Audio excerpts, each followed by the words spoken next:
오늘의 주요 뉴스입니다. 아프면 쉬는 문화를 정착시키기 위한 상병수당 시범사업이 4일부터 시작됐습니다. 시범사업 지역은 서울 종로와 경기 부천 등 전국 6개 지역으로 아픈 근로자는 최저임금의 60%인 하루 4만 4천 원씩을 수당으로 받게 됩니다. 누리호가 쏘아올린 성능 검증 위성에서 분리된 카이스트와 서울대 큐브 위성이 양방향 교실에 성공했습니다. 각각의 큐브 위성은 앞으로 자재 안정화 과정을 거칠 예정인데 5일엔 마지막으로 연세대가 개발한 큐브 위성이 사출됩니다. 지난달부터 이어진 무더위에 6월 전력 수요가 동월 기준 역대 최고치를 기록했습니다. 폭염으로 전력 수요가 더 늘어나면 2013년 이후 9년 만에 전력 수급 경보가 내려질 수 있다는 관측도 나오고 있습니다.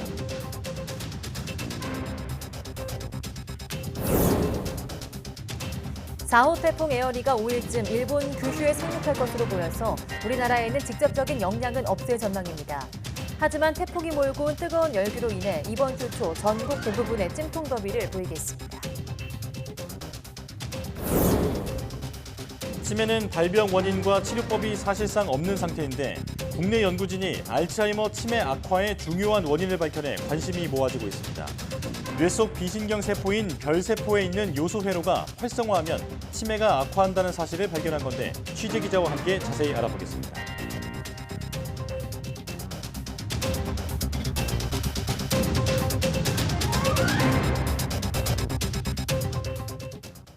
여러분 안녕하십니까? 사이언스 투데이 시작합니다. 코로나19 치료가 끝난 뒤에도 기침이 끊이지 않는 등 후유증을 겪는 분들이 적지 않습니다. 정부가 이른바 롱코비드라고 불리는 코로나19 후유증의 실체를 파악하기 위해서 다음 달 말부터 조사에 착수합니다. 김태현 기자입니다. 자꾸 옆에서 숨 헐떡거린다고 해서 와봤어요. 코로나 때문에 그런 건지, 코로나 이후로 그런 거니까. 호흡곤란, 기침, 두통, 피로감, 탈모 등 롱코비드 증상은 200여 가지에 이를 정도. 하지만 의료계는 아직 그 정확한 실체를 파악하지 못하고 있습니다. 질병관리청 산하 국립보건연구원은 코로나19 후유증 조사 연구 사업을 공모하고 다음 달 말부터 본격적인 연구에 들어갑니다. 4년간 임상 기반의 103억 원, 빅데이터 기반의 21억 원 등 모두 216억여 원을 투입합니다. 대상은 소아를 포함한 확진자 10,000명으로 최장 3년간 추적 관찰합니다. 조사를 통해 후유증 양상을 분석하고 영향을 미치는 기저질환 등 위험 인자를 찾아내는 것이 목표입니다. 이를 통해 후유증 관리를 위한 가이드라인을 마련하고 미래 감염병에도 활용할 수 있도록 한다는 계획입니다. 롱코비드란 코로나19 발병 3개월 안에 시작돼 최소 2개월 이상 증상이 있으면서 다른 진단으로 설명되지 않는 경우를 말합니다. 보통은 단기에 후유증을 회복하지만 20% 안팎의 환자는 중장기적으로 증상을 겪는 것으로 전해집니다.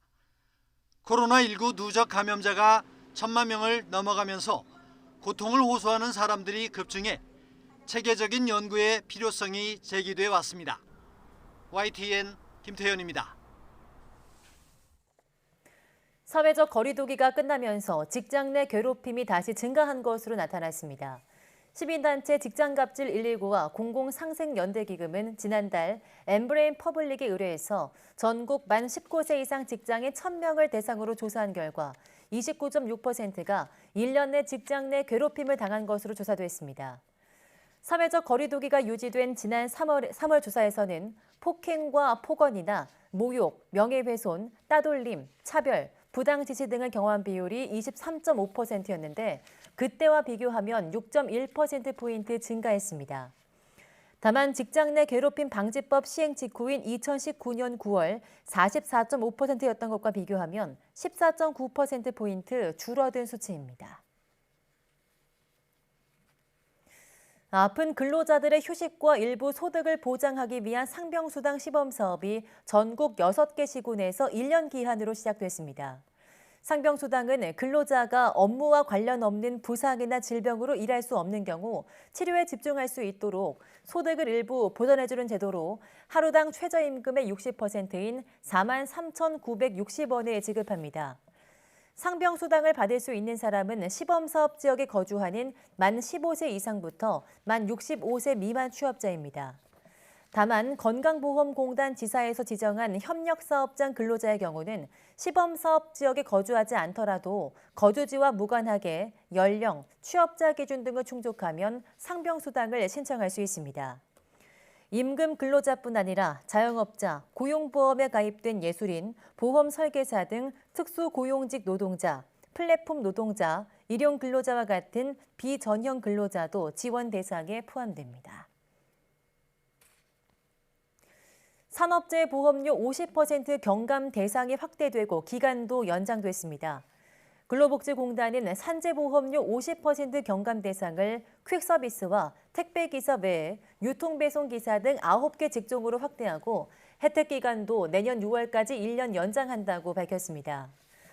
공단 강순희 이사장은 이번 조치로 코로나19 등으로 어려움을 겪고 있는 노무 제공자의 부담이 완화되기를 기대한다고 말했습니다. 한반도를 향할 것으로 예상됐던 4호 태풍 에어리가 5일쯤 일본 규슈에 상륙할 것으로 보여 우리나라는 직접적인 태풍 영향은 없을 것으로 보입니다. 하지만 태풍이 몰고 온 뜨거운 열기로 이번 주 초반 우리나라는 찜통더위와 열대야가 더 심해질 전망입니다. 정혜윤 기자입니다.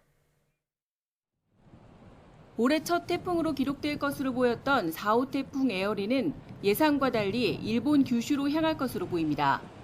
현재 남해 수온이 낮은 데다 태풍 세력이 워낙 약해 더 북상하지 못하고 동쪽으로 방향을 틀 것으로 예측됩니다. 태풍은 이번 주 화요일쯤 일본 규슈에 상륙한 뒤 빠르게 세력이 약화할 전망인데 미국과 일본도 비슷한 진로를 예상하고 있어 현재대로라면 우리나라는 태풍의 직접 영향은 없을 것으로 보입니다. 제4호 태풍 에어리는 앞으로 제주도 남쪽 먼바다를 지나 규슈 북부로 이동할 것으로 예상됨에 따라 태풍으로 인한 영향은 남해 먼바다의 높은 물결 그리고 제주도와 남해안 일부 지역에 너울성 파도로 국한될 것으로 예상됩니다. 문제는 심해지는 더위입니다. 태풍이 북상하면서 몰고 온 뜨겁고 습한 공기가 남동쪽으로 유입되면서 내륙의 더위를 더 강화할 것으로 보입니다. 여기에 맑은 날씨가 이어지며 강한 햇볕이 더해져 기온이 더 높게 치솟을 것으로 우려됩니다. 이번 주 초 서울 낮 기온은 올여름 들어 가장 높은 35도까지 지속했고 25도를 웃도는 열대야도 전국 대부분 지역에서 지속할 전망입니다. 또 지난주까지 온열 질환자가 260명을 넘는 등 지난해 대비 2배가량 많은 상태여서 열사병 등 온열 질환에 대한 각별한 주의가 필요합니다. 에어리가 몰고 온 고온 다습한 공기와 강한 햇볕 그리고 정체된 기압계가 만나면서 열이 계속해서 축적되면서 무더운 날씨가 지속되고 폭염특보가 점차 확대되는 그런 모습 또한 나타나겠습니다. 특히 주 후반에는 다시 정체전선이 강화하면서 전국 곳곳에 강한 비가 쏟아질 가능성이 있어 심한 무더위 뒤에는 또다시 호우로 인한 피해가 우려됩니다. YTN 정혜윤입니다. 네, 이번 주 푹푹 찌는 가마솥 더위가 이어질 거라는 보도였는데요. 과거에도 늘 더위는 있었죠. 잠깐 타임머신을 돌려서 90년대 더위를 나는 사람들의 모습을 한번 보시겠습니다. 아이들이 더위를 피해 마땅히 갈 데도 없습니다. 너무 덥고요. 막 짜증나고요. 괜히 나왔어요. 무척 덥네요. 쪄 죽을 것 같아요. 너무 더워서 괜히 나온 것 같아요. 그 선글라스는 어디서 사셨어요? 길거리에서요. 햇빛 차단하는데 필요하기도 하고요. 한번 멋있게도 보이고 싶고 그래서요. 날씨가 너무 더워서요. 아이스크림도 먹고 단추도 풀렀어요. 너무 더워요. 넓은 바다가 나를 끌어안아주는 느낌이 들어서 좋고요. 시원스레 떨어지는 폭포수는 스트레스를 말끔히 씻어줍니다. 여름방학이 계속돼서요. 물놀이를 계속했으면 좋겠어요. 이제 집으로 안 들어가고 싶어요. 여기서 살고 싶어 갑자기. 애들을 데리고 바다에 나와보니 무척 좋습니다. 좋고. 집안에서 휴가를 보내는 사람들이 늘어나면서 PC방에서 인터넷을 즐기며 더위를 잊었습니다. 때 아닌 열대야를 피하기 위해 나온 사람들로 북적대고 있습니다. 여름에는요 방학도 하고요. 수영도 할 수 있어서요. 더울 때가 더 좋아요. 땀나면요 상쾌하고요. 더울 땐 더워야죠.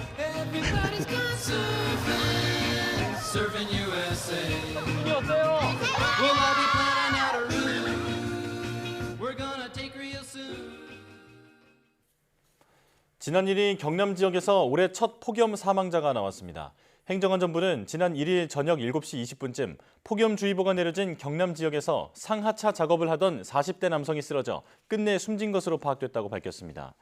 올해 발생한 첫 폭염 사망자로 질병청 조사 과정을 거쳐 집계에 반영됐습니다. 3일 오후 1시 40분쯤 경기도 부천시 송내역 인근 공원에서도 50대 남성이 열사병으로 숨진 것으로 추정되는 사례가 나왔습니다. 온열 질환자 수는 지난해보다 늘어 올해 5월 20일부터 현재까지 집계된 환자 수는 지난해 같은 기간보다 203명 더 많은 것으로 파악됐습니다. 지난달부터 전국 곳곳에서 폭염과 열대야 등 무더위가 이어지면서 지난달 전력 수요가 동월 기준 역대 최고치를 기록했습니다.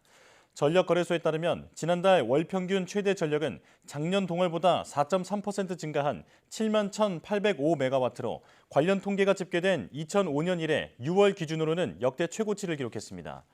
6월에 7만 메가와트 선을 넘은 것도 올해가 처음입니다. 또 냉방 가동 등으로 전력 수요가 늘어나면서 지난달 23일 전력 공급 예비율은 9.5%까지 하락해 연중 최저치를 기록한 것으로 나타났습니다.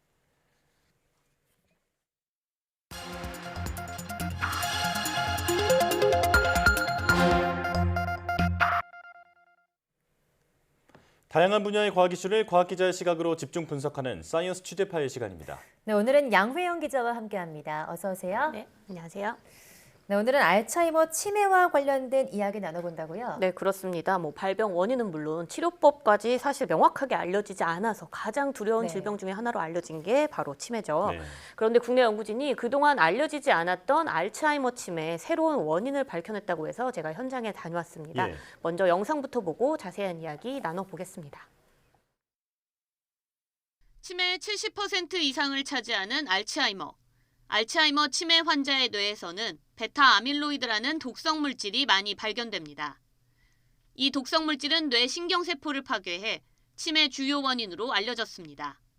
지난해 6월 뇌 속 독성 물질을 직접 제거하는 치료제가 미 FDA 승인을 처음으로 받았지만 효과도 적고 부작용도 있습니다.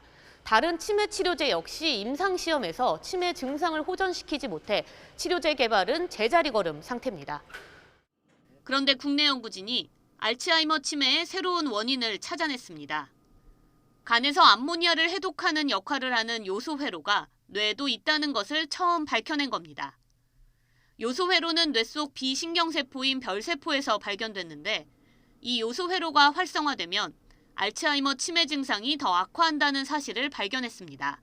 일시적으로 활성화됐다가 회복을 하면 문제가 없는데 반응성 별세포가 암모니아 를 요소 회로로 만들기 위해서 계속적인 활성화가 유지되게 되다 보면 그게 이제 주변에 있는 많은 세포회들에게도 독성으로 작용하게 되고. 연구진은 또 별세포의 요소 회로를 활성화하는 여러 효소 중 ODC1을 억제하면 암모니아 해독 과정은 유지하면서도 치매를 일으키는 물질 생성이 줄어든다고 설명했습니다. 특히 이 효소를 억제한 치매 생쥐가 기억력을 회복하는 것도 동물 실험으로 확인했다고 덧붙였습니다. 새로운 치매 치료제 개발 가능성이 열린 셈입니다. 현재는 그 아밀로이드를 직접적으로 없애는 어프로치를 하고 있으나 저희가 새로 개발한 ODC1을 타겟으로 하게 되면은 자연스럽게 환경을 좋게 만들면서 또 아밀로이드 베타도 줄일 수 있는 여러 가지 좋은 점을 가지고 있기 때문에 연구진은 이번 연구 결과를 바탕으로 요소회로 효소를 억제하는 새로운 치료제 개발을 위한 후속 연구를 이어간다는 계획입니다. 국내에서 한 해 들어가는 치매 관리 비용은 16조 5천억 원으로 오는 2040년에는 60조 1천억 원까지 늘어날 전망입니다. 새로운 치매 치료제 개발로 치매 정복에 한 걸음 다가설 수 있을 것으로 기대됩니다. YTN 사이언스 양회영입니다.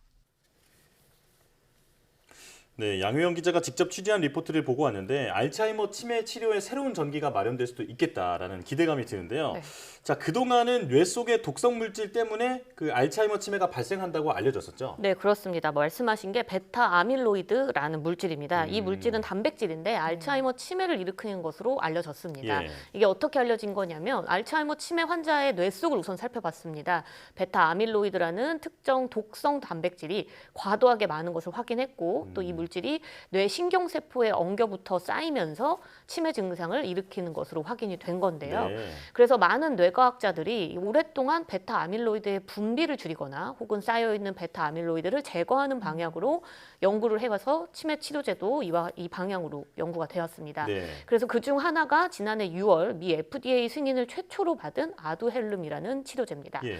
하지만 이 치료제는 최근 임상 3상에서 결국 효능을 명확하게 입증하지 못해서 유럽 허가 신청을 자진 취하했는데요. 또 글로벌 제약사인 로슈도 이 알츠하이머 치료제 크레네주밥이라는 걸 개발을 했는데 이 역시 베타 아밀로이드를 타겟으로 하고 있습니다. 하지만 이 치료제도 임상 3상을 결국 실패한 것으로 알려졌습니다. 네. 이들 치료제가 임상에서 베타 아밀로이드를 없애는 효과는 냈습니다. 문제는 중요한 인지 기능이 결국엔 돌아오지 않아서 중증 치매가 지속되면서 효과가 없는 게 확인이 된 건데요. 결국 이 업계에서는 베타 아밀로이드가 알츠하이머 치레의 근본적인 원인이 아닌 것은 아니냐 이런 이야기가 나올 정도이거든요. 네. 네. 이 베타 아밀로이드가 결정적인 치매 원인 물질이 아니라면 또 다른 원인 후보 물질이 또 있을까요? 네, 이 치매가 사실 특히 알츠하이머 치매의 경우에는 기억력 감퇴라는 아주 주요 네. 증상이 있죠. 뭐 예. 집에 가는 길을 잃어버린다거나 전화번호를 잃어버린다거나 이런 것들이요. 이런 기억력 감퇴를 일으키는 물질이 억제성 신경 전달 물질 가바입니다. 네. 이 베타 아밀로이드와 달리 기억 감퇴라는 증상에 관련된 물질인 이 가바라는 물질을 타겟으로 한 새로운 연구들이 최근 늘고 있는데요. 예. 특히 국내 연구진들이 이 분야에서 굉장히 이제 선도적인 연구를 네. 내고 있고요. IBS 인지 및 사회성 연구단의 이찬준 단장은 2014년에 가바가 알츠하이머 환자의 기억 상실의 원인이 된다는 점을 세계 최초로 밝혀내기도 했습니다. 이 단장은 이 기억 장애가 불규칙하게 일어난다는 것에 착안을 해서 신경세포가 아닌 뇌 속 비신경세포인 반응성 별세포에 주목을 하고 연구를 시작했다고 합니다. 네. 이 반응성 별세포는 기억을 담당하는 해마에서 도파민을 없애는 효소를 작용시키고 그래서 이 억제성 신경 물질인 가바를 대량으로 만들어내는 걸 확인했는데 이때 가바가 신경세포와 결합을 하게 되면 신경 신호 전달을 방해해서 기억 장애를 일으켰다는 겁니다. 그러니까 이 베타 아밀로이드에 의해서 뇌세포가 죽는 게 문제가 되는 게 아니라 가바라는 신경 전달 물질이 머릿속에 지우개 역할을 한다는 것을 밝혀냈던 거죠. 하지만 이 반응성 별세포가 억제성 신경 전달 물질인 가바를 어떻게 대량으로 만들어내는지 이 메커니즘은 그동안 밝혀내지 못하고 있었습니다. 예. 그렇다면 이번 연구는 그 가바라는 물질이 왜 이렇게 많이 생성되는지를 밝혀내다가 알츠하이머 치매의 또 다른 원인을 찾아냈다는 건가요? 네, 그렇습니다. 연구진이 가바가 많이 생성되는 원인을 찾기 위해서 이 연구를 진행을 하던 중에 이 베타 아밀로이드가 뇌 속에 많아지면 암모니아가 발생된다는 사실을 찾았습니다. 네. 그래서 혹시 뇌에도 간처럼 암모니아를 요소로 분해하는 요소 회로가 있지 않을까라는 가설을 세우고 연구를 시작했는데요. 네. 실제로 실험을 통해 반응성 별세포에 요소 회로가 있다는 사실을 최초로 확인한 겁니다. 이 뇌 속 요소 회로는 평소에는 비활성화 상태로 있다가 암모니아가 생기면 잠깐씩만 활성화되고 다시 비활성화 상태로 원래 돌아가야 되는데 치매 환자의 경우에는 이 뇌 속 요소 회로가 항상 활성화 상태를 유지하고 있었던 겁니다. 네. 예. 그래서 이렇게 활성화된 요소 회로는 가바 생성을 유도하고 있었고 그 가바 생성이 많아지면 결국 알츠하이머 치매가 촉진시키고 악화되는 거였죠. 예. 이 연구진의 자세한 설명을 들어보겠습니다. 일단은 뇌에서 요소 회로가 있다는 것이 놀라웠는데요. 일시적으로 활성화됐다가 회복을 하면 문제가 없는데 반응성 별세포가 암모니아 를 요소 회로로 만들기 위해서 계속적인 활성화가 유지되게 되다 보면 그게 이제 주변에 있는 많은 세포회들에게도 독성으로 작용하게 되고 그 과정의 결과로 이제 가바도 만들어지게 되고 그렇게 되는 것이죠. 네, 방금 말씀하신 것처럼 정말 뇌 속에 요소 회로가 있는 게 굉장히 놀라운데요. 네. 이 뇌 속 요소회로 활성화가 치매를 촉진시킨다는 사실은 어떻게 확인했습니까? 네, 연구진은 이와 관련된 실험을 또 진행을 했습니다. 특히 이 요소 회로를 이루는 여러 가지 효소 중에 하나인 ODC1이라는 효소에 집중을 했는데요. 이 ODC1은 요소 회로 순환 과정에서 가바 생성을 늘리는 데 역할을 하는 효소였습니다. 그래서 이 ODC1을 억제를 했더니 가바 생성이 감소하는 것은 물론이고 동물 실험에서 치매 쥐의 기억력을 회복하는 데에도 확인을 했는데요. 원래 뭐 쥐가 어두운 곳을 좋아하는 특성을 가지고 있는데 그걸 이용을 해서 어두운 곳에 들어가면 전기 충격을 줘서 우선 공포 기억을 심어서 실험을 시작했다고 합니다. 먼저 실험에 대한 연구진의 설명 먼저 들어보겠습니다. 쥐들은 원래 어두운 곳을 좋아하는데 밝은 곳에 있다가 문이 열리면서 어두운 곳으로 들어가게 됩니다.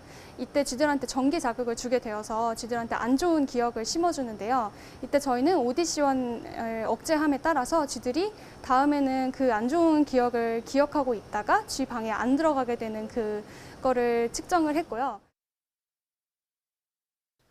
네, 지금 보시는 게 치매쥐 실험 영상입니다. 이 왼쪽에 보이는 쥐가 치매쥐인데 어두운 곳에 대한 이 공포 기억을 잊어버렸기 때문에 지금 보시면 조금 있다가 그냥 들어가는 걸 볼 수 있습니다. 하지만 오른쪽에 있는 ODC1을 억제한 치매쥐는요. 공포 기억을 잊지 않았기 때문에 어두운 곳에 들어가지 않는 걸 볼 수 있는데요. 즉 ODC1을 억제하면 치매 증상 중 하나인 기억력이 회복될 수 있다는 걸 실험으로 입증한 겁니다. 사실 지금까지 치매는 진행을 늦추는 것 정도만 기대할 수 있었는데 기억력 회복까지 가능하다고 하니까 정말 놀라운데요. 자, 그동안 대부분 치매 치료제가 개발에 실패하지 않았습니까? 이 ODC1을 타겟으로 한 치료제는 성공할 수 있을까요?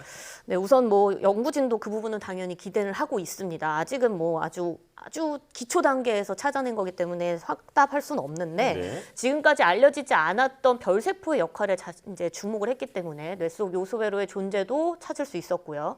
이 요소 회로를 활성화시키는 ODC1이라는 효소도 찾아낸 건데요.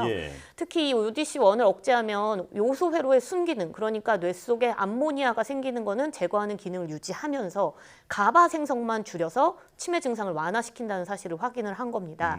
하지만 이 ODC1 억제를 위해서 시중에 나와 있는 특정 ODC1 억제제를 실험에 사용을 해봤더니 쥐 실험에 직접 투여할 수 없을 정도로 고용량을 사용해야만 가바 생성 감소를 확인할 수 있었고 또 부작용도 굉장히 심하게 나타났다고 해요. 그래서 연구진은 이 ODC1을 억제해야 되는 사실 자체는 뭐 확인이 된 거니까 새로운 억제제를 찾아내서 알츠하이머 모델에서 전임상 시험을 진행할 예정이라고 밝혔는데요. 이창준 단장의 설명 직접 들어보겠습니다. 자연적으로 세포 안에서 충분히 일어나는 일이기 때문에 현재 지금 실패를 거듭하고 있는 치료제들이 가지고 있는 인위적인 방법을 초월해서 자연스러운 방법으로 아밀로이드 플렉을 줄이면서 환경을 좋게 하는 이런 ODC1을 타겟하는 하면서 가지고 있는 장점을 살리면은 훨씬 더 훌륭한 좋은 치료제가 개발될 것이라고 기대하고 있습니다. 네, 현재 우리나라 65세 노인의 10명 중 1명꼴로 치매를 앓고 있다고 합니다. 굉장히 많죠. 치매가 아직 완벽한 치료제가 없는 만큼 세계 치매 치료제 시장이 굉장히 앞으로 커질 것으로 보이는데요.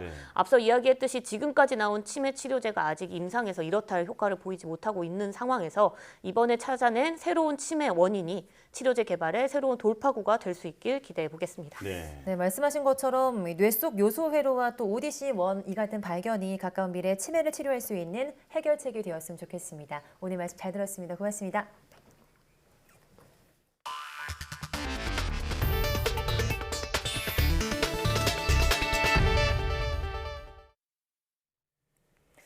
네, 누리호가 쏘아 올린 성능 검증 위성에서 분리된 세 번째 큐브 위성인 서울대 팀의 큐브 위성이 양방향 교신에 성공했습니다. 과학기술정보통신부는 4일 오전 3시 21분경 서울대 지상국이 안테나 전개 명령을 큐브 위성에 송신했으며 큐브 위성이 이에 반응해 양방향 교신에 성공했다고 밝혔습니다. 지상국은 양방향 교신 이후 9차례 상태 정보를 수신했으며 전원과 각속도 등이 정상 범위임을 확인했습니다. 앞서 두 번째로 사출된 카이스트 팀의 큐브 위성도 양방향 통신에 성공했습니다. 과기부는 3일 오후 4시 10분쯤 카이스트 지상국의 명령에 따라 큐브 위성이 정상적으로 임무를 수행했다고 밝혔습니다. 누리호 성능검증 위성은 5일 마지막 큐브 위성인 연세대 팀의 위성을 사출할 예정입니다. 코로나 시기 줄었던 우리나라 온실가스 배출량이 3년 만에 반등한 것으로 나타났습니다. 코로나19로 위축됐던 경제와 일상이 돌아왔다는 신호로 보입니다. 보도에 김연아 기자입니다. 지난해 우리나라에서 배출된 온실가스 양이 6억 7,960만 톤으로 잠정 집계됐습니다. 한 해 전인 2020년보다 2,300만 톤, 3.5% 늘었습니다. 코로나19 충격에서 벗어나 경제와 사회생활 전반이 일상으로 돌아온 신호로 읽힙니다. 분야별로는 제조업 부문 배출량이 가장 많이 늘었고 산업 공정 부문도 시멘트와 반도체 등 생산 증가로 배출량이 5.2% 증가했습니다. 발전과 수송 부문 배출량도 증가했습니다. 국내에서도 발전량 증가, 산업 생산활동 회복, 수송용 연료 소비 증가 등에 따라 온실가스 배출량이 늘어난 것으로 보입니다. 온실가스 배출량이 2018년 이후 첫 반등하긴 했지만 우리나라의 온실가스 배출 효용성 지표인 GDP당 배출량은 개선됐습니다. GDP는 4% 늘었지만 전체 온실가스 배출량은 3.5% 증가해서입니다. 총 발생량 역시 2010년 이후 2010년과 코로나가 강타했던 2020년에 이어 역대 세 번째로 낮은 수준입니다. 지난해 온실가스 증가율은 다른 나라와 비교해서도 낮습니다. 환경부는 다만 내년에도 에너지 수요가 증가할 것으로 예상된다며 2030년 국가 온실가스 감축 목표와 2050년 탄소 중립 달성을 위해서는 적극적인 감축 노력이 필요하다고 당부했습니다. YTN 김연아입니다. 온라인에서 활동하는 가상인간이 광고 모델을 넘어 드라마까지 출연하면서 활동 영역을 넓히고 있습니다. 실제 사람이 아닌데도 인기를 끄는 요인, 바로 그들의 얼굴에 숨어 있다고 합니다. 김혜은 기자입니다. 잠수교를 뛰는 그녀로 알려진 가상인간 루시. 29 직장인인 그녀는 광고도 찍고 최근 드라마에도 캐스팅됐습니다. 루시의 얼굴은 눈, 코, 입 부위별로 설문조사를 통해 만들어냈습니다. 재미있는 건 2030 세대와 4050 세대의 설문 결과가 확연히 달랐다는 겁니다. 홍영민인 같은 느낌 있지 않습니까? 좀 인위적인 그런 얼굴형들이 좀 있었습니다. 확실히 2030이 원하는 것들은 조금 자연적인, 자연스러움을 추구하는 부분이 있었기 때문에 MZ세대의 열망을 녹여낸 대표적인 가상인간은 로지입니다. 젊은 층이 가장 많이 팔로우하는 SNS 유명인들의 얼굴을 분석해서 만든 겁니다. 쌍꺼풀 없는 눈에 동그란 콧망울을 가졌고 주근깨도 숨기지 않았습니다. 컴플렉스 없는 자신감들을 좀 더 외적으로 좀 표현해내려고 했었지 어떤 아름다움을 추구하진 않았었어요. 자신감 있는 MZ를 표현하고 싶었습니다. 남성 가상인간 역시 젊은 층 스타일을 최대한 반영해서 만들었습니다. I'm a 19-year-old robot living in LA making music. 세계적으로 성공한 가상 모델 미켈라는 외모보다는 이야기와 소통에 공을 들였습니다. 환경과 성소수자 등 MZ세대들이 관심 있는 주제를 거침없이 드러내면서 그들의 친구 역할을 톡톡히 하고 있습니다.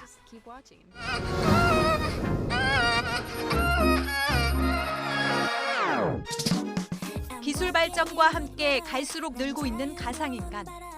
이들은 주 무대인 인플루언서 시장에서 조만간 인간을 뛰어넘을 것이란 전망도 나옵니다.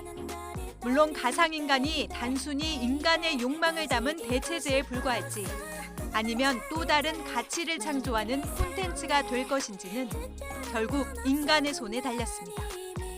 YTN 김혜은입니다.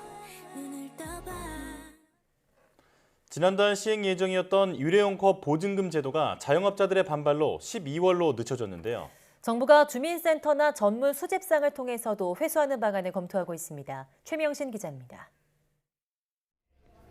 보증금 라벨이 붙은 일회용 컵을 매장에 가져가면 300원을 돌려받는 일회용품 보증금 제도.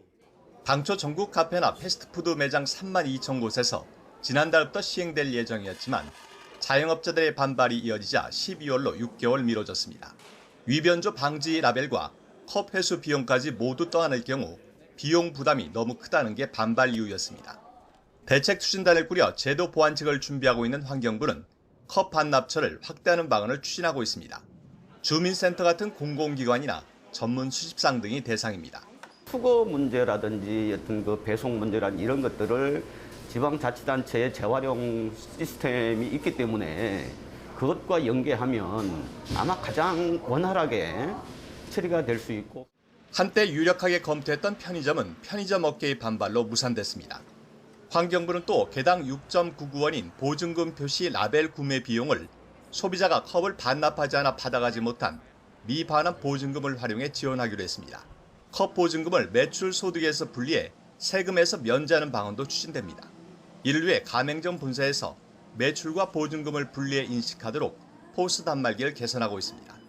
300원인 보증금 조정과 관련해선 사회적 논의가 좀 더 필요하다는 입장입니다. 환경부는 가맹점주와 환경단체 등과의 추가 논의를 거쳐 일회용품 최종 개선안을 다음 달까지 마련하기로 했습니다. YTN 주명순입니다. 비수도권 대학 총장들이 수도권 반도체학과 정원 확대에 반대 성명을 냅니다.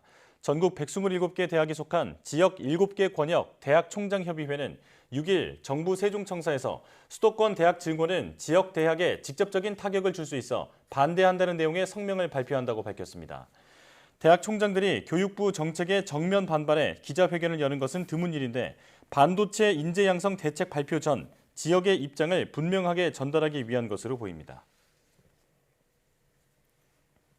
지난 겨울 동남아 지역에서 우리나라 딸기가 큰 인기를 끌었다는 소식 들어보신 적이 있을 텐데요. 농작물뿐 아니라 생육 촉진제 등 우리나라의 이른바 K농자재도 동남아 등 해외 수출량이 늘고 있습니다. 오점곤 기자입니다.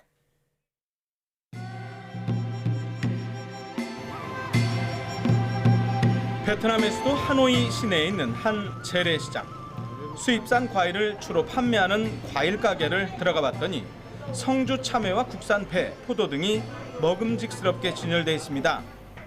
Khách hàng đến cửa hàng hệ thống Thủy Anh rất thích các sản phẩm của Hàn Quốc. Nó có những cái vị đặc trưng như là độ ngọt, độ giòn. 앞서 지난 겨울 이곳에선 한국산 딸기의 인기가 대단했다고 합니다. 이런 우리 농산물의 인기뿐 아니라 생육 촉진제와 병해충 잡는 미생물 제제 등 우리 농자재도 베트남 현지에서 사용되고 있습니다. 채소와 꽃을 기르는 하노이 외곽 빈수인 농장에서도 한국에서 수입된 생육 촉진제를 사용하고 있습니다. 미역 등 해조류에서 추출한 성분을 바탕으로 만든 친환경 제품입니다. Cái sản phẩm này là rất là an toàn cho người sử dụng và tăng năng suất cây trồng từ 2 đến 30%. 베트남에서 한국 농자재를 사용하려면 베트남 농업부사나 국립비료검증원에서 검증 시험을 반드시 통과해야 합니다. 네, 한국에서 베트남으로 건너온 미생물 제제 바실러스균의 일종인데요. 현재 사용 인허가를 위해서 이곳에서 테스트 작업, 그러니까 검증이 진행 중입니다. 빠르면 9월쯤 허가가 날 것으로 보이는데 현재 13개 종이 이렇게 수입 허가를 위한 테스트 과정에 들어 있습니다. 76개 제품은 이미 수입 허가를 받아서 베트남 농업 현장에서 사용되고 있습니다. 한국의 농업 기술과 농기자재 등 제품이 이곳 베트남을 비롯한 동남아시아 지역에 보다 많이 수출될 수 있도록 적극 지원해 나가겠습니다. 우리 농자재 수출 지원을 위한 해외 실증 시험장 지원 사업은 지난 2017년부터 카자흐스탄과 베트남에서 시작했는데 지금은 인도와 러시아 등 5개국으로 늘어나 있습니다. 베트남 하노이에서 YTN 오점곤입니다. 층간소음 문제는 불편을 넘어 살인으로까지 이어지는 큰 사회적 문제가 된 지 오래입니다. 이 같은 층간소음 갈등을 막으려면 개인에게만 책임을 떠넘기지 말고 공동주택 구조부터 바꿔야 한다는 목소리가 점점 커지고 있습니다. 김철희 기자입니다. 두 손이 묶인 채 건물 밖으로 끌려 나가는 남성. 이 남성은 지난해 11월 인천 서창동 다세대 주택에서 층간소음으로 갈등을 빚던 아래층 가족에게 흉기를 휘둘렀던 40대 A씨입니다. 출동한 경찰이 제대로 대응하지 못하는 사이 큰 피해가 났는데 살인 미수 혐의로 재판에 넘겨진 A씨는 최근 징역 22년형을 선고받았습니다. 지난해 9월에도 전남 여수의 한 아파트에서 층간소음으로 갈등을 겪던 아랫집 남성이 휘두른 흉기에 맞아 일가족 2명이 숨지는 등 층간소음 관련 강력 사건이 이어지고 있습니다. 실제 통계만 봐도 층간소음 관련 분쟁은 계속 증가하는 추세입니다. 한국환경공단 자료에 따르면 2019년 2만 6천 건 정도였던 층간소음 관련 상담 건수는 지난해 4만 6천여 건으로 70% 넘게 늘었습니다. 근본적 해결을 위해선 층간소음을 개인 문제가 아닌 정책적으로 접근해야 한다는 지적이 지속적으로 나오고 있습니다. 무엇보다 공동주택 입주 전 소음이 잘 차단되는지 미리 확인하고 지키지 않으면 더 강한 벌을 줘야 한다는 겁니다. 중공검사 때는 뭐 여러 가지 조사를 할 수가 있으니까 전체 상품에 대해서 전수조사를 해서 하자 있는 상품을 만드는 회사는 충분한 제재를 가할 수 있는 법적 장치가 있어야 된다는 것인데 더 나아가 공동주택 구조 자체를 바꿔야 한다는 의견도 있습니다. 전문가들은 단가는 싸지만 층간소음에 취약한 벽식 구조 대신 기둥식 구조 채택을 권고합니다. 거의 모든 공동주택이 벽식 구조로 건축이 되는데 이와 같은 벽식 구조의 건축 형태에서 라멘 구조로 변경하는 것이 가장 층간소음을 근원적으로 또 이미 지어진 노후 주택에서도 문제가 잇따르고 있는 만큼 정비와 개량을 지원하는 등 공공의 개입이 필요하다는 목소리가 나옵니다. YTN 김철입니다. 네, 올해 봄철 가뭄과 재배 면적 감소 등의 영향으로 농산물 가격이 뛰는 가운데 이번 달 배추 가격은 지난해 2배 수준이 될 것으로 보입니다. 한국농촌경제연구원 보고서를 보면 이번 달 배추 가격은 10kg 도매가 기준 1,500원을 기록할 것으로 예측됐습니다. 이는 지난해 같은 달보다 무려 90.9%, 2배 가까이 오른 겁니다. 연구원은 이번 달 당근 가격은 20kg 내외 도매가 기준 37,000원으로 예상돼 1년 전보다 94.7% 오를 것으로 전망했습니다.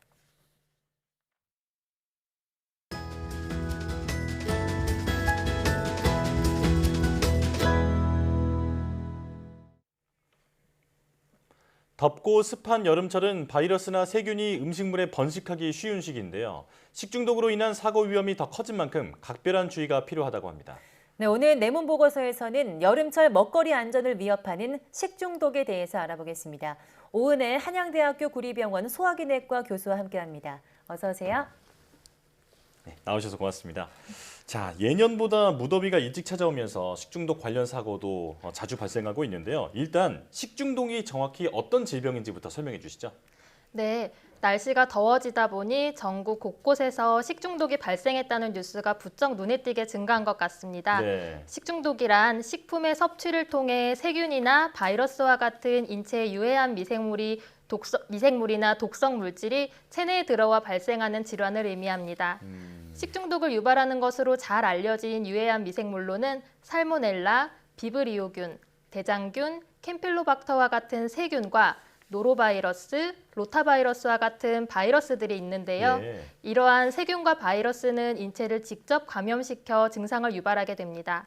이외에도 황색 포도상구균, 바실루스균과 같은 세균들은 독소를 생성해서 사람이 음식에 섞여 있는 독소를 섭취함으로써 증상을 겪게 됩니다.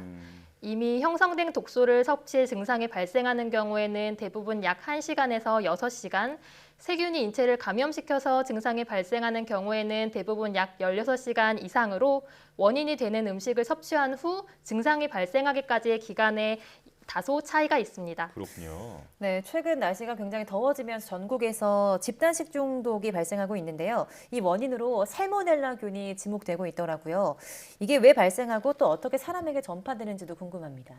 네, 살모넬라균은 원래 가축이나 파충류의 소화기관에 기생하다가 분변을 통해서 배출되는데요. 네. 분변 안에서 살모넬라균은 아주 오랜 시간, 보고에 따라서는 20주까지도 생존한다고 알려져 있고 사람이 살모넬라균에 오염된 육류나 가금류, 달걀, 채소류, 물을 충분히 가열하지 않고 섭취하면 인체 감염으로 이어집니다. 그리고 조리하는 사람의 손과 조리 도구를 통해서도 식자재 간 교차 오염이 발생할 수가 있는데요. 예를 들어 살모넬라균에 오염된 고기를 맨손으로 손질한 뒤에 손과 조리 도구를 충분히 세척하지 않고 샐러드용 야채를 손질해서 먹었다면 식중독에 걸릴 수가 있게 됩니다. 그렇군요. 조리도구나 손을 통해서 균이 음식으로 옮아가서 식중독을 일으킬 수 있다는 말씀이시군요. 자, 그렇다면 식중독에 걸리면 구체적으로 어떤 증상이 나타납니까? 식중독에 걸렸을 때 위에서는 구토, 소장이나 대장에서는 설사 증상이 발생하고 위장관 점막의 염증과 자극에 의해서 또는 구토나 설사 같은 배출작용을 위해 위장관이 과도하게 수축하는 과정에서 복통을 일으키기도 합니다. 미생물 감염에 의한 식중독이 발생한 경우에는 체내 면역세포들이 방어를 위한 염증 반응을 일으키게 되는데요. 이 과정에서 발열이나 전신 근육통과 같은 증상이 유발되기도 하고요. 장에 유발된 염증이 심한 경우에는 혈변이 발생하기도 하고 독소에 의한 경우 드물게 신경마비, 근육 경련과 같은 증상이 발생하기도 합니다. 그 증상을 보니까 배탈이나 장염과 굉장히 비슷한 것 같은데 구별이 가능할까요? 배탈이나 장염, 식중독 이런 용어들을 흔히들 혼용하는데요. 식중독은 앞에서 잠깐 말씀드린 것처럼 식품의 섭취를 통해 유해한 미생물이나 독성 물질이 체내에 들어와 발생하는 질환을 말하고요. 장염은 소장과 대장에 염증이 생긴 상태인데 명확히 구분하자면 식중독 외에도 다른 다양한 원인에 의해 장에 염증이 발생할 수 있기 때문에 식중독과 같은 의미는 아닙니다. 급성 장염의 원인 중에 많은 부분이 식품 섭취를 통해서 발생하기 때문에 일반적으로는 장염과 식중독이라는 용어를 많이들 혼용하고 있고요. 유사하게 배탈이 났다라고 하는 것은 의학적인 용어는 아니지만 복통이나 설사와 같은 증상이 발생했을 때 환자들이 자주 표현하는 말입니다. 식중독에 걸렸을 때 배탈이 났다고 생각하기 쉽지만 사실은 다른 병이라는 말씀이시군요. 자, 그렇다면 식중독에 걸렸을 때 꼭 알아두어야 할 주요 대처 방법은 뭐가 있을까요? 식중독에 걸렸을 때 나타나는 구토나 설사, 발열과 같은 증상은 대부분 우리 몸이 유해물질을 방어하고 있다는 신호이기 때문에 일반적으로는 며칠 시간이 지나면 저절로 호전이 되는 경우가 많습니다. 증상이 심하지 않다면 구토나 설사를 통해 손실된 수분을 보충하면서 탈수되지 않도록 하며 경과를 지켜보는 것이 가장 중요한데요. 이때 소금이나 설탕을 탄 물이나 시판되어 있는 이온 음료를 마시는 것도 도움이 됩니다. 다만 주의해야 할 것은 고령이거나 면역력이 많이 떨어지신 분들, 그리고 심장이나 간, 신장 기능이 저하되어 있는 기저질환이 있으신 분들인데요. 식중독 증상으로 다른 장기들의 기능이 저하되거나 회복이 늦어지는 경우가 덜어 있기 때문에 각별히 주의해야 합니다. 젊고 기저질환이 없다고 하더라도 간혹 심한 식중독 증상이 나타날 수도 있는데요. 구토나 설사 같은 증상이 아주 심하거나 혈변, 고열이 지속되는 경우에는 의료기관에서 혈액 검사와 CT 촬영을 해보는 것이 좋고요. 수액을 맞거나 증상 조절을 위한 약을 투여받는 등의 대증 치료로 몸이 회복할 때까지 도움을 받는 것이 필요한 경우도 있습니다. 네, 그 식중독에 걸리면 화장실을 굉장히 자주 가게 되잖아요. 근데 그게 좀 고통스러워서 지사제를 먹기도 한다는데 이게 도움이 될까요? 사실 지사제를 복용하는 것은 바람직한 방법은 아닙니다. 식중독에 걸렸을 때 발생하는 구토나 설사는 사실 우리 몸이 외부로부터 유입된 유해한 미생물이나 독소를 배출하기 위한 작용입니다. 따라서 일부러 구토나 설사를 더 유발할 필요는 없지만 그래도 억지로 멈추게 하는 것도 좋지는 않습니다. 지사제를 복용하면 하루 이틀 아프고 말게 일주일 동안 아프게 될 수도 있고요. 위나 장이 마비되는 부작용이 발생하는 경우도 덜어 있습니다. 그렇기 때문에 설사의 양이 너무 많아서 탈수로 인해 다른 합병증이 생길 수 있는 상황이 아니라면 지사제 사용은 가급적 피하는 게 좋습니다. 그리고 식중독 증상이 심할 때는 음식을 먹고 싶은 욕구가 줄어들게 되는데요. 이때 억지로 식사를 하는 것보다는 증상이 좀 가라앉고 위와 장 기능이 다소 회복될 때까지 금식을 유지하는 게 좋고요. 점차 몸이 회복되는 게 느껴지면서 음식을 먹고 싶은 공복감이 생기기 시작하면 부드럽고 기름기나 자극이 적은 음식부터 소량씩 먹어보고 괜찮다면 천천히 식사량을 늘리는 게 좋습니다. 그렇군요. 식중독에 걸리면 탈수가 되지 않게 주의하고 그리고 노약자는 일단 병원에 가서 치료받는 게 더 좋아 보입니다. 자, 얼마 전에 식중독으로 60대 남성이 사망하기도 했는데 식중독만으로도 사망에 이를 수도 있을 만큼 심각한 질병일까요? 제가 앞에서 잠깐 말씀드린 것과 같이 고령이거나 면역력이 떨어져 있으신 분들, 기저질환이 있으신 분들, 식중독이 너무 심하게 발생해서 다른 장기들까지 기능이 저하되거나 스스로 회복이 어려운 경우들도 간혹 있기 때문에 드물긴 하지만 사망으로 이어질 수도 있습니다. 그리고 요즘처럼 따뜻한 날씨에 해산물을 날로 섭취했을 때 감염될 수 있는 균으로는 비브리오균이 있는데요. 이 세균에 감염되면 앞서 말씀드렸던 식중독의 일반적인 증상 외에도 양 하지에 물집이 잡히거나 조직 괴사가 발생하는 경우가 있습니다. 주로 간 기능이 저하된 환자에서 잘 발생하고 치사율이 30%가 넘을 정도로 위험합니다. 햄버거병이라고 알려져 있는 용혈성 요독 증후군이라는 병 또한 장출혈성 대장균이나 이질균, 살모넬라균에 오염된 식품을 섭취하면서 걸리는 식중독인데요. 혈변, 용혈에 의한 빈혈, 혈소판 감소증에 의한 피부의 자반증, 신부전, 부종 등이 발생할 수 있으며 적절하게 치료받지 못하면 위험할 수도 있습니다. 그리고 클로스트리디움균에 의해 생성되는 보툴리눔 독소에 의한 식중독의 경우 캔이나 병에 보관되어 있는 음식을 섭취했다가 걸릴 수 있는데요. 충분히 가열한 뒤에 보관하면 세균은 사멸하게 되지만 세균이 생성한 포자는 열에 강해서 사멸되지 않고 있다가 시간이 지나면 다시 세균으로 발화하게 되고요. 이게 체내로 들어가 독소를 생성하면 대칭적인 이완성 신경마비가 찾아올 수 있는데 복시, 안검하수, 연하곤란, 골격근 마비 등의 증상이 발생할 수 있고 약 5%가 사망한다고 보고되고 있습니다.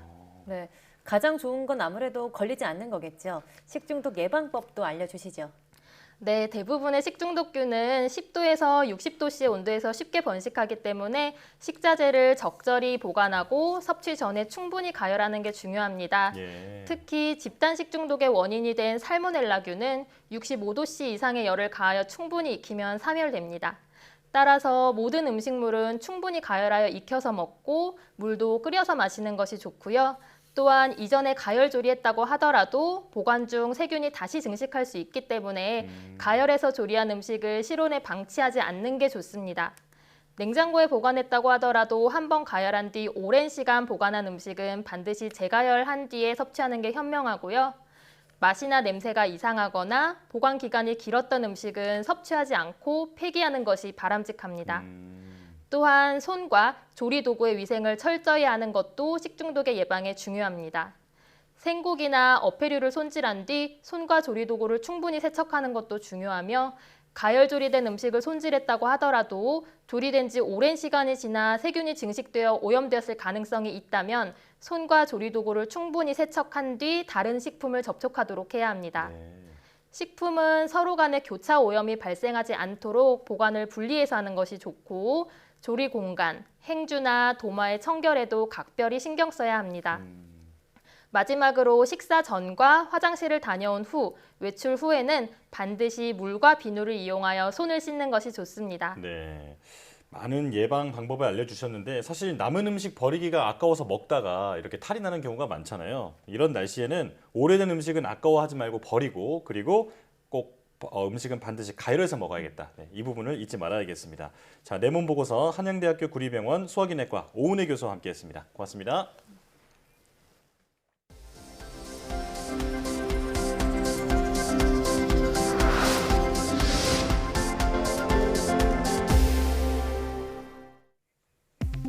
국내 연구진이 다양한 냄새를 인간의 후각 뉴런처럼 인식할 수 있는 뉴로모픽 반도체 기반의 전자코를 개발했습니다.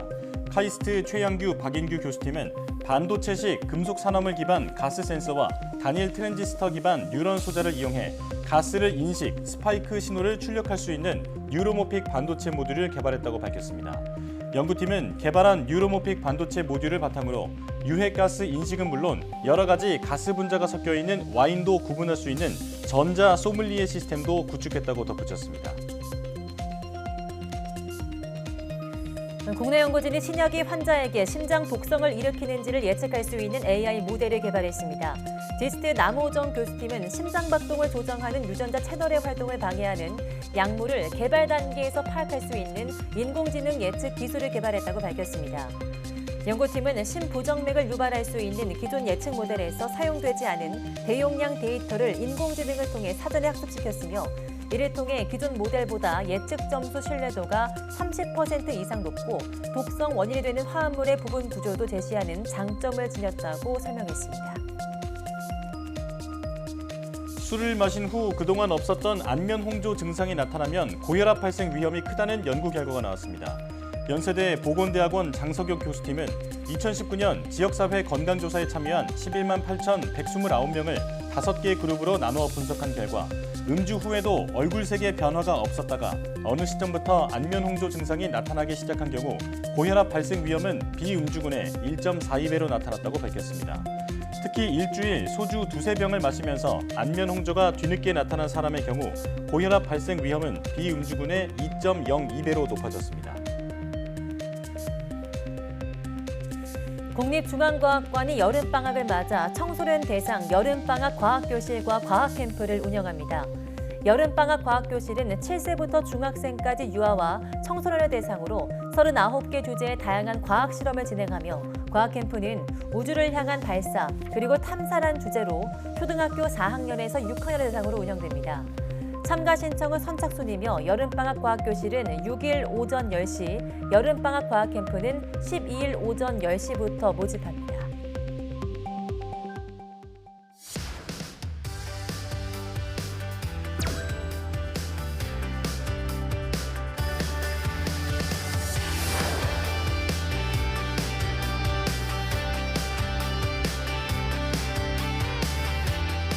그냥 간단하게 컨택 렌즈만 끼게 되면 그런 증강 영상들이 그대로 구현될 수 있는 장점이 있는 거예요.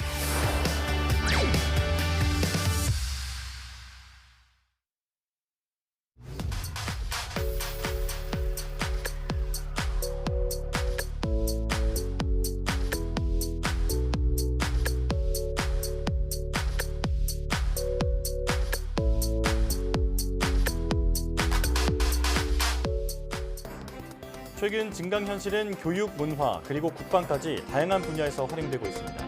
하지만 AR 디스플레이의 크기와 중량으로 보급에 한계가 있었는데요.